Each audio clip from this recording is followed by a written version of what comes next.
Chaguchut, Lum Kokamal, we Kokamal, Telunga Chagucho, Jelgaramam, Telegunga Telepiu,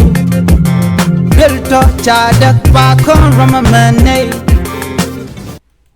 Bia Kamal Kenya Manir Mala Wogan Ideal Cornelinka Rwanditi Katungna Internas Kanwar Online TV Mi Jirama Jidit Kajan Chanalama Gorojin be subscribe ki bi Rwandin Konabanung Yatungna Internas Bien Kaling Agua Gorojin be Nwaganere Kokin Elerbalinga Jengwas me Chatanyan Shawut Nakacha Shekber Kerik Goka Ku Shenial Che Jaga Jadem Re Wishka South Sudan Ki Kotere Ajen Lerdan Balinga Jengwas me Lermajel Lerdan Painu ban je chulin kel eno shala do te ka kor mi tok mi sharam kel naktin ka sha shek mo ka bot gwasan wa wud mo bertin ram shiro de jek wa gaga mi tok re wishki kotori aka torit en man tar kare wi ka torit e dungyal shala do te ka ramila nyal jaga shidem re wishka torit ke kotoria ka kor joka kie ka paye we te ke wut mi din mi shwana ka je wish kai kotoria ko jen shala do gung mi pen nyal dem en gogo mo lan nyal jaka dem eni mi sha kon mo ka yoke sha mo ka kwa ka je wich ben nyal be je kula jaga jadem me che toga no tele nyal mi be shwa gogo mo magdore ka shwa je dwech aji kotoria ko jen ram kel ka ji kotoria ka shwa je dwech ka konin te tot shugo ko mo shu yere shu jen chala do te teknin dogre doare ko sha peno de rodol wal ashang ne jiku mete konte de ben ko de kana lok chwa ka lok ngani kana diden kontre wiki ko teria kamanda na chalat wa gosamo shu yede shu jen ke shu yere shu liu ke chi yede che riarwi mon na mo je ler dan di yenling ka jen kor ju kana me mo ko kon rajin wale chala do en wudamo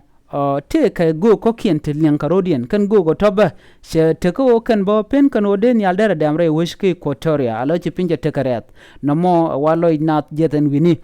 shu tuog ben o shuaram kel ka kan ne to ka jen kor ga mo shuaram kel shu ajamak wa cha udomo cha jenek karamana negut jen wa chaja kep chayla dol yena rewi ke South Sudan ka torit ko chala do jen cherik mdi chajelat na me jen kor dana tuokala kor gogne kenenetin kon tin kwa nyin le cham go ka drop go ka mi jek mi yerna che jangna ko na kamugwa na me jere dan chur la na me ka kwi gogne ngayena wo gog to wan ke je kaini che men chaling ore wo ka kinya te ke wut mi chine de chop ka kudangwan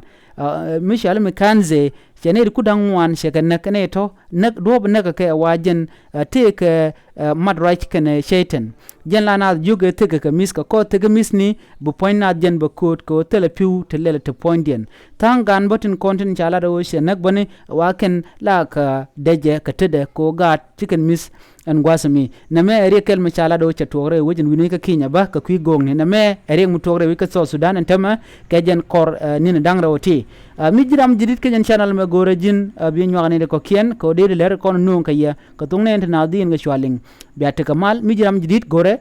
bi jen nyogane de ko kien chan ja gor bler ba chu godde bye bye